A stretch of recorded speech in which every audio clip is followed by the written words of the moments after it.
नमस्कार, छायाच रेसिपीजमध्ये आज आपण गव्हाच्या पिठापासून वेगळी आणि पौष्टिक आणि तितकीच टेस्टी अशी नाश्त्याची रेसिपी बनवतोय। सुरुवात करूया। तर सगळ्यात इथे गॅसवरती मी कढई गरम करत ठेवली आहे। यामध्ये 1 चमचा तेल घालायचं आहे। तेल गरम झालं की इथे मी पाव चमचा मोहरी घातली आहे। अर्धा चमचा यामध्ये जिरं घालायचं आहे। मोहरी जिरं तडतडलं की इथे मी कढीपत्ता बारीक चिरून घातलाय। पाव चमचा हिंग घालायचा।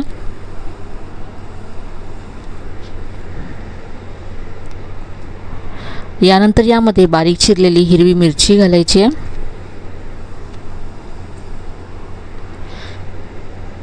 हिरवी मिरची कच्चापणा जाईपर्यंत परतून घ्यायची आहे।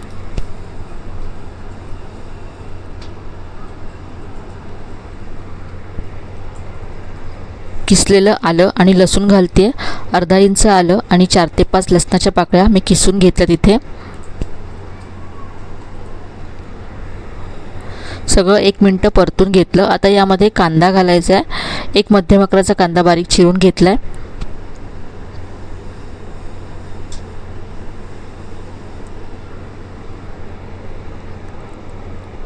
कांदा परतून घ्यायचा आहे।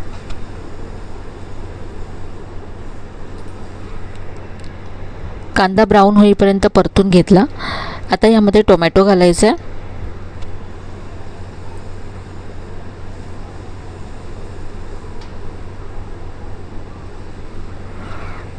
टोमॅटो सुद्धा इथे सॉफ्ट होईपर्यंत परतून घेऊया। इथे मी चवीप्रमाणे मीठ घातलंय। आता यावरती झाकण ठेवूया 1 मिनिटासाठी, म्हणजे टोमॅटो सॉफ्ट होईल।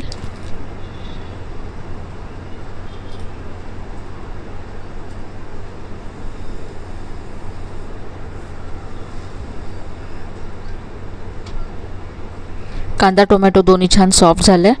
आता यामध्ये मसाले घालायचे। इथे मी अर्धा चमचा काश्मीरी लाल मिरची पावडर घालते।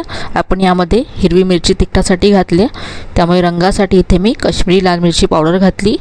यानंतर पाव चमचा हळद घालायची आहे। अर्धा चमचा धने जिरे पूड घातली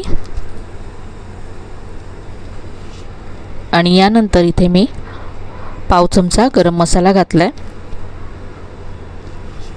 आता हे सगळे मसाले परतून घ्यायचे।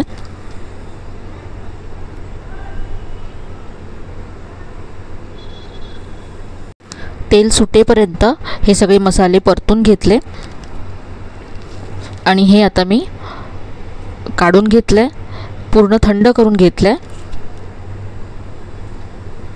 आता यामध्ये गव्हाचं पीठ घालायचं आहे। तर इथे मी 1 कप गव्हाचं पीठ घातलं। यानंतर यामध्ये अर्धा चमचा ओवा घातला। भरपूर बारीक चिरलेली कोथिंबीर घालायची आहे।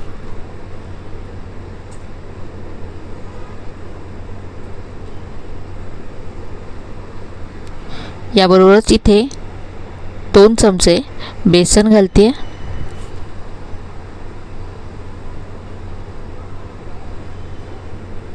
हे आता सगळं मिक्स करून घेऊया।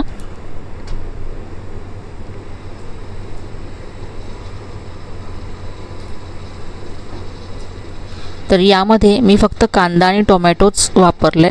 याच्याशिवाय तुम्हाला कुठल्या भाज्या हव्या असतील तर तुम्ही भाज्यासुद्धा इथे घालू शकता। बारीक चिरलेली शिमला मिरची, किसलेलं गाजर, अशा भाज्या घालून तुम्ही ही रेसिपी तयार करू शकता। त्याबरोबर तुम्ही कोबीसुद्धा यामध्ये घालू शकता। हे सगळं मी असं आधी मिक्स करून घेतलं।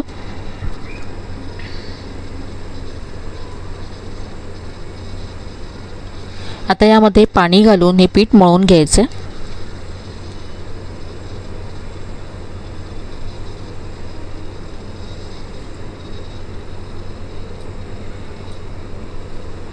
याचा असा हा गोळा मी मळून तयार केलाय। नेहमीच्या चपातीच्या पिठाप्रमाणेच हे मळून घेतलं। यावरती थोडंसं तेल घातलं आणि पुन्हा एकदा मळून घेऊया।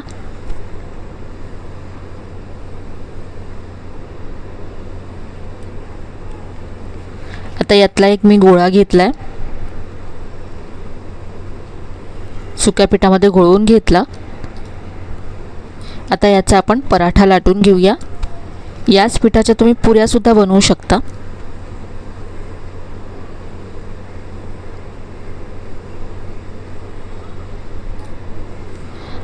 याचा असा पराठा लाटून घेतला। आता हा असाच तुम्ही भाजू शकता। सगळे पराठे एकसारखे एका आकाराचे व्हावेत म्हणून इथे मी एक प्लेट घेतली आहे, तुम्ही झाकण घेऊ शकता। याने असा कट करून घेऊया। तर असा मस्त आपला राऊंड पराठा तयार झाला। एक्स्ट्राचं पीठ काढून टाकायचं आहे।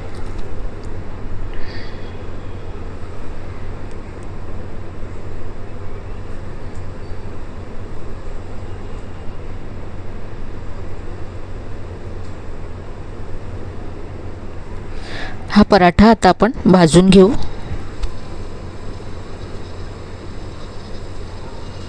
इथे मी गॅसवरती तवा गरम करत ठेवला आहे।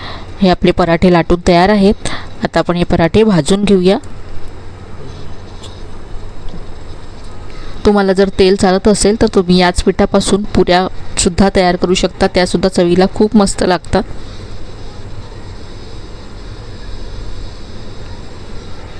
इथे मी पराठा तव्यावरती घातलाय। सुरुवातीला मी तेल तूप असं काहीच घातलं नाहीये। आधी असाच हा पराठा भाजून घ्यायचा आहे।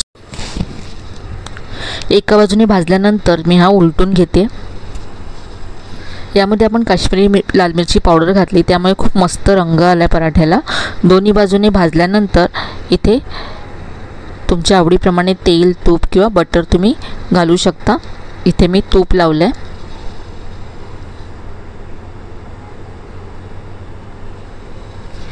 तूप लावून दोन्ही बाजूने आता हा पराठा खरपूस असा भाजून घ्यायचा आहे।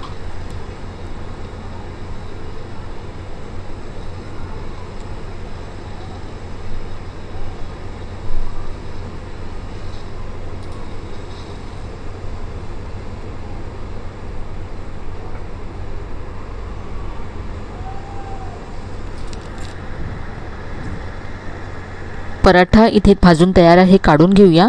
आता इथे पराठ्याबरोबर खाण्यासाठी मी दह्याबरोबर सर्व करणार आहे। तर इथे मी अर्धी वाटी दही घेतलंय। यामध्ये काश्मीरी लाल मिरची पावडर घालायची आहे, पाव चमचा।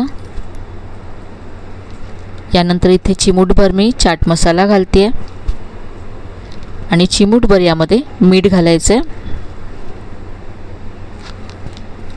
आणि आता हे सगळं मिक्स करून घ्यायचं आहे।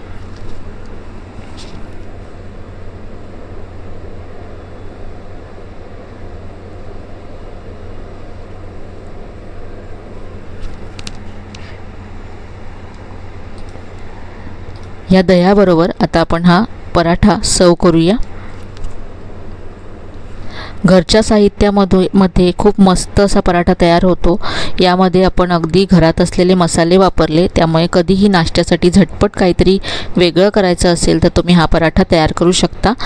आवडीप्रमाणे भाज्या घालून तुम्ही या पराठ्याला आणखी पौष्टिकसुद्धा बनवू शकता। तर आजची ही रेसिपी तुम्हाला नक्कीच आवडली असेल। रेसिपी कशी वाटली कमेंटमध्ये कळवायला विसरू नका। रेसिपी आवडली असेल तर व्हिडिओला लाईक करा, शेअर करा। चॅनलला अजून सबस्क्राईब केलं नसेल तर नक्की सबस्क्राईब करा। पुन्हा भेटूया अशा छान छान नवीन नवीन रेसिपीसह। तोपर्यंत धन्यवाद।